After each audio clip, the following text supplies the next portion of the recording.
In this episode, I'll be showing you how to make a few different types of crushers. Crushers can be great to include in any tense adventure map you're making, and they can also be used for test chambers much like in the Portal 2 co-op. There'll be timestamps on screen if you want to skip to a specific section. First, we'll be looking at the slow-toggleable crusher, like what we see in co-op in the level where we power a laser so one player can pass under the crusher, and then we kill them. I'm going to make mine here. You'll likely make yours in a test chamber. You'll need a 192 by 192 area for this, and you'll also need a ceiling with a height of 352 units. Once your space is ready, create a new entity and make it a prop static. In the model browser, search for crusher and choose this floor plate model. Move this into place. If you don't have a cube map in your map, you'll need one for this model. So here I create another new entity and make it an NV cube map. Next, create a new entity and make it a prop dynamic. Choose this crusher end model, rotate it to face down, then place it just above the floor plate and align it so that it's centered. Keep in mind that some of the sides of this can look strange from certain angles, so be careful how you position it. Also, you may have to rotate the floor plate to match where the spikes are. Then create another new prop dynamic and choose this crusher bottom model. Place it so it's above the main part of the crusher on the center. Then shift drag to duplicate it and place the 4 duplicates in each of the 4 corners like this. Then with all of these 5 pieces selected, shift drag to duplicate them and then turn them into this crusher top model and place it above the bottom, connecting the crusher to the ceiling. Also change these to prop statics. Now create a new invisible brush that covers the entire area. This will be both the mover and the collision for this crusher, as it doesn't have any collision by default. Now press Ctrl T to turn it into a brush entity, and then make it a func move linear. Give it a unique name. I'm calling mine crusher move linear. Set the move direction to up. The speed of valve use is 30. I'll be using that here, but you can go faster or slower if you want. Then set the move distance to 224. Set the block damage to 500 to kill any player beneath the crusher.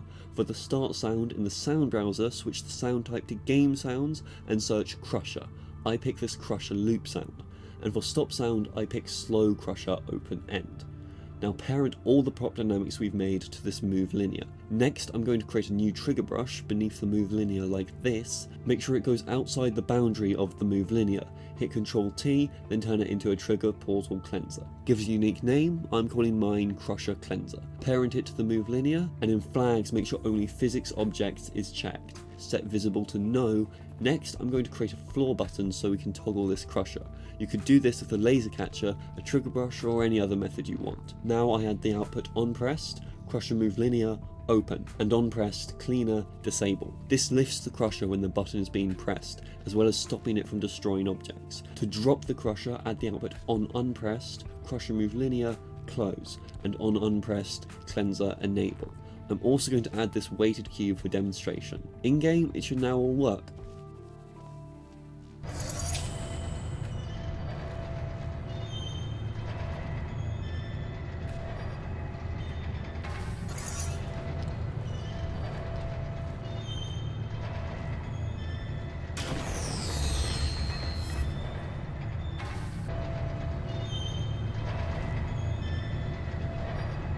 Next up, we're looking at a different type of crusher. This one will be faster and it will even break the ground, more in line with what we see in Portal 2's campaign, but it can be used in gameplay too. I'll be making mine here. We want an area that's 192 by 192. My crusher will be hitting this brush here. This metal texture is good to use for this as it's got a broken variant, which will come in handy later, but any texture could work. First, create a new prop dynamic and make it a crusher. In the model tab, select the smash idle animation and use this in hammer to align it with where you want your crusher to smash into. Once it's in the place, you can change the animation back to bind pose, give it a unique name. I'm calling mine panel crusher. Now create a new logic relay.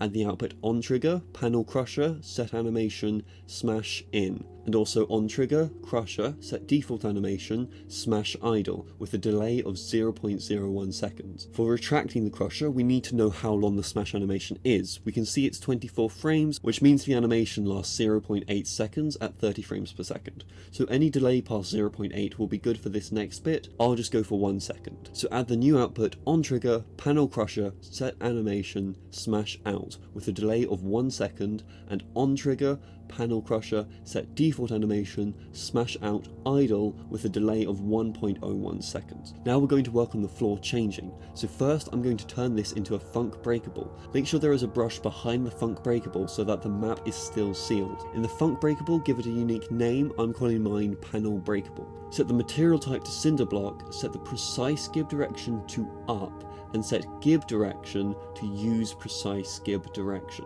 Also in flags, tick only break on trigger. Now make another brush in the exact same spot, but this time using the broken texture variant. You can press H to hide the funk breakable whilst editing this new brush. I'm going to cut this into 4 brushes, rotate them so that they're misaligned and pushed inwards to the centre, like this. Then with them all selected, I'm going to hit Ctrl T and then turn them into a funk brush. Give it a unique name. I'm calling mine panel post crush, and set start disabled to yes. Back to the logic relay, add the output on trigger, crusher breakable, break with a delay of 0.8 seconds, and on trigger, panel post crush, enable, also with a delay of 0.8 seconds. We're using 0.8 as we know that's the end of the animation. Now to add more effects, we can create a new entity and make it an info particle system, and open the particle browser. If your particle browser is empty, follow the instructions in the description, but if not, search for dust, and I'm picking this dust concrete big particle. Give the particle system a unique name. I'm calling mine panel crusher particle. Back in the logic relay, add the output on trigger, panel crusher particle, start with a delay of 0.8 seconds. Now we're going to add sounds. The animation already has a sound for the crusher retracting, so we only need to add a sound for the crusher going in and impacting with the floor. So make a new ambient generic, and in the sound browser, select type game sounds and choose crusher open. Give it a unique name. I'm calling mine panel crusher open SFX, and create another new ambient generic. In sounds, choose the sound type to raw, and I choose crusher impact 1. Then give it a unique name. I'm calling mine panel crusher impact SFX. Then back to the logic relay, I add the output on trigger, panel crusher open SFX, play sound, and on trigger, panel crusher impact SFX, play sound with a delay of 0.8 seconds. Next, we need to make a trigger hurt to actually kill the player. So make a new trigger brush by the spikes of the crusher like this, hit Ctrl T and turn it into a trigger hurt. I'm naming mine panel crusher trigger brush. I'm setting the damage cap to 500. You'll also want the damage to be at least 500. Set start disabled to yes, and parent the brush to the crusher. Next, shift drag to duplicate the brush and place the duplicate over the original. Change it to a trigger portal cleanser, keep the same name and keep it also parented to the crusher. Set visible to no, start disabled to yes. In flags, make sure only physics is ticked. Next, we also need collision for this crusher, so create a new invisible brush above the trigger brushes, expand this one to cover most of the crusher, turn this one into a funk brush and give it a unique name. I'm calling mine panel crusher brush, and set the parent to the crusher. Now create a new entity and make it a logic auto. Add the output on map spawn, panel crusher trigger brush, set parent attachment, maintain offset, base attach, and do the same for the other brush. This will make the brushes follow the actual crusher. Now back in the logic relay, add the output on trigger, panel crusher trigger brush, enable, and add another output on trigger, panel crusher trigger brush, disable, with a delay of 1 second. Now name the logic relay. I'm calling mine panel crusher LR, and in flags I'm taking fire once. Now create a way to trigger the logic relay. I'm using a button, although you could use a trigger brush or any other method. Here's how it works in game.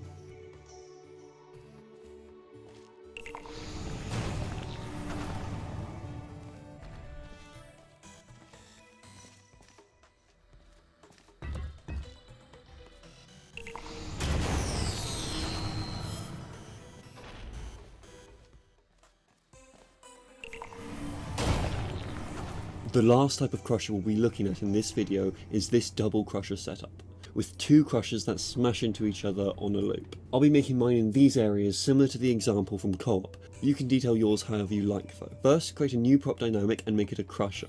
Move it into position, give it a unique name. I'm calling mine double crusher left. Next, create an invisible brush, turn it into a funk brush. This will be for the collision of the crusher. Give it a unique name. I'm calling mine double crusher left brush. Then parent it to the crusher. Now I create a new trigger brush on the spikes, make it a trigger hurt. I name this double crusher left trigger and set the damage cap to 500 with damage at least 500. Now set start disabled to yes, set the parent to the crusher, next shift drag to duplicate it and place the duplicate over the original.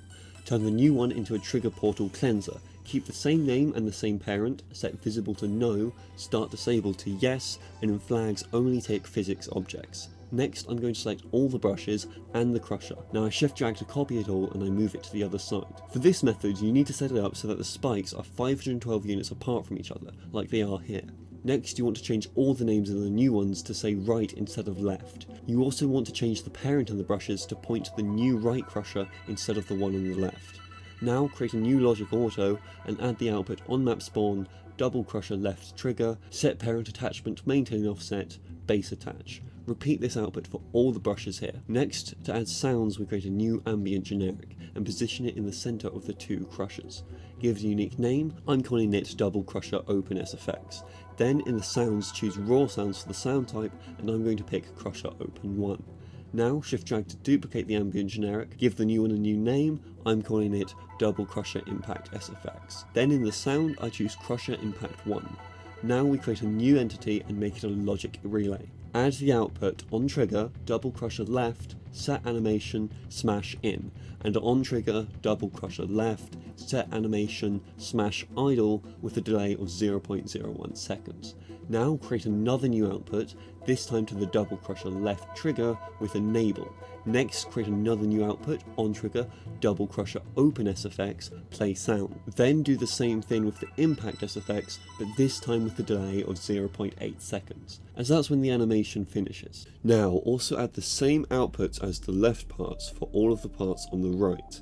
Now give the logic relay a unique name, I'm calling mine double crusher open LR. Now create a new logic relay and name this one double crusher close LR.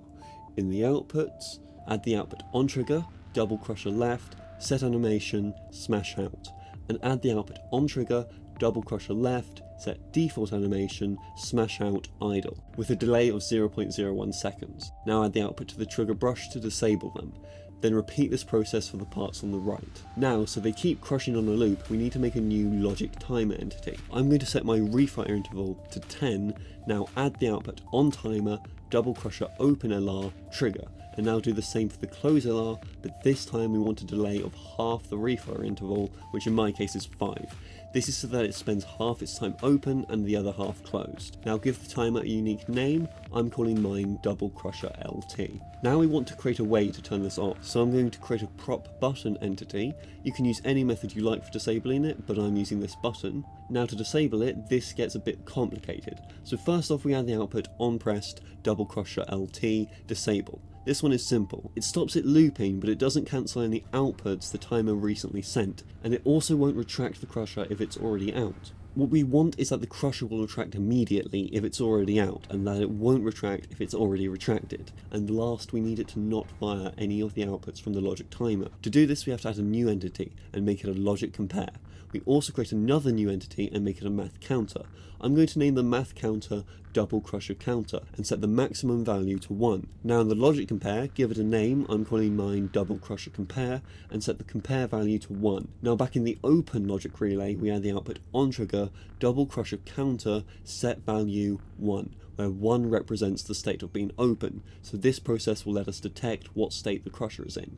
And in the closed logic relay we add the output on trigger double crusher counter set value 0, where 0 represents being closed. Now in the math counter, add the output out value, double crusher compare, set value. This passes the stored number over to the logic compare. Now in the logic compare, we want it to close the crusher if it's already open, so the compare value is 1, and if the number it receives is 1, that means it's open. So we add the output on equal to double crusher close LR trigger, which will close the crusher if it's open. Now we add the output on equal to double crusher open LR kill, with a delay of 0.01. and add another output to kill the close logic relay, again with a delay of 0.01. Now in the button we send an output to the logic compare to compare. Now we're all done. Here's how it works in game.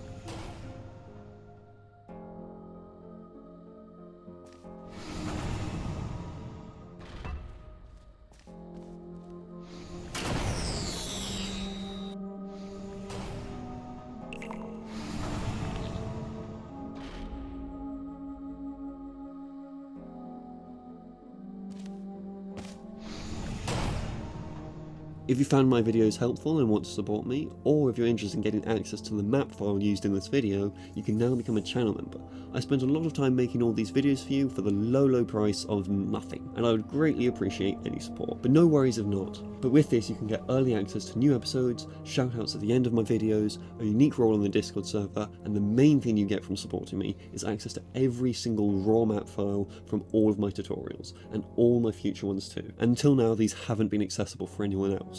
So with this you can dissect the actual maps, experiment with the features, and use them however you want. To become a channel member, simply hit join next to the subscribe button and follow the instructions from there.